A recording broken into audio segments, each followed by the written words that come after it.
बे समाव उदालगुरि जिल्ला जे बिसायख'थि आय'गनि रिटार्निं अफिसार बिथांजों बे समाव सावरायगोन। बे समाव जरखा खौरां जे उदालगुरि जिल्लानि मोनब्रै बियाबावहाय गासै 110 भट मिरुआवहाय आइजोफोरा सामलायगोन आरो गासै जे बाथ्राफोरखौ बिसायख'थि जे उदालगुरि जिल्लाया माबायदि लाहार फाहार बा थाम-थिम खालामदों गाबोन खुंनो थाखाय आरो मोनब्रै बियाबावहाय माबायदि थागथियारि खालामनाय जादों मा बुङो?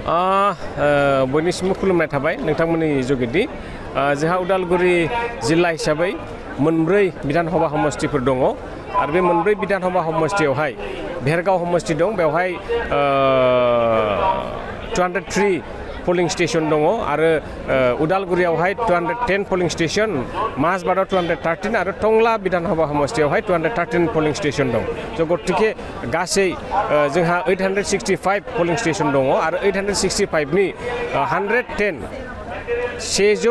पोलिं स्टेशना ओरैबायदि पोलिं स्टेशन जेराव 100% जोंहा आइजोफोरनि जुगिदि बे पोलिं स्टेशना सालायजागोन। पोलिं अफिसार आरो जे पोलिं अफिसार बिथांमोना गावनि मुवा बेसादफोर लाना रावना होदों आरो मा समाव थांगोन बिथांमोना भट मिरुआवहाय? बिथांमोनहा दा मेटेरियेल जिथु दङ भट केन्द्रआव लांनो गोनां इभिएम मेसिननिफ्राय गासिबो मेसिनफोरखौ बिथांमोनहा दा कालेक्ट खालामगासिनो दं आरो दसे उनावहाय बिथांमोनहा मेटेरियेल कालेक्ट खालामखांबा बाहाय जानायनि बेबस्था ओंखाम लान्च खालामनानै बिथांमोनहा गाव गावनि केन्द्रआवहाय आवगायलांगोन। भट मिरुआवहाय साबेसे जे अफिसार बिथांमोना गामोनो सामलायगोन?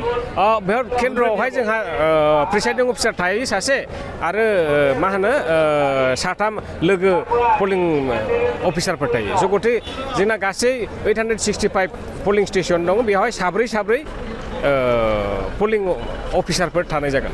मोनब्रै बियाबाव साबेसेसो जे गासै जोंहा रिजार्भखौ लानानै पोलिं बिखया बा जोंनि जिथु अफिसारफोर एंगेज खालामदों बेयो फ्राय 5,000नि एसे बारा दं आरो भटार होनोबा जोंहा 6,90,000 एसे बारा दं गासै मोनब्रैजों। मोनब्रै बियाबाव गुबुन गुबुन भटार्सफोरा बेसे दङ?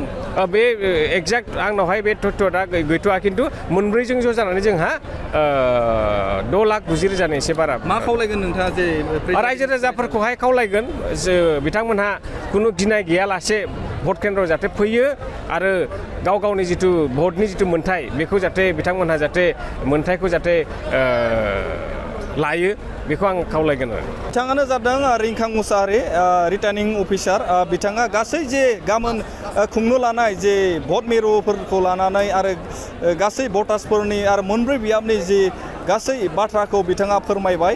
गासै उदालगुरि जिल्लानि मोनब्रै बियाबाव 865 भट मिरु सेन्टाराव भट सोनाया जागोन आरो 110 भट मिरुआवहाय आइजोफोरा भट मिरुखौ सामलायगोन।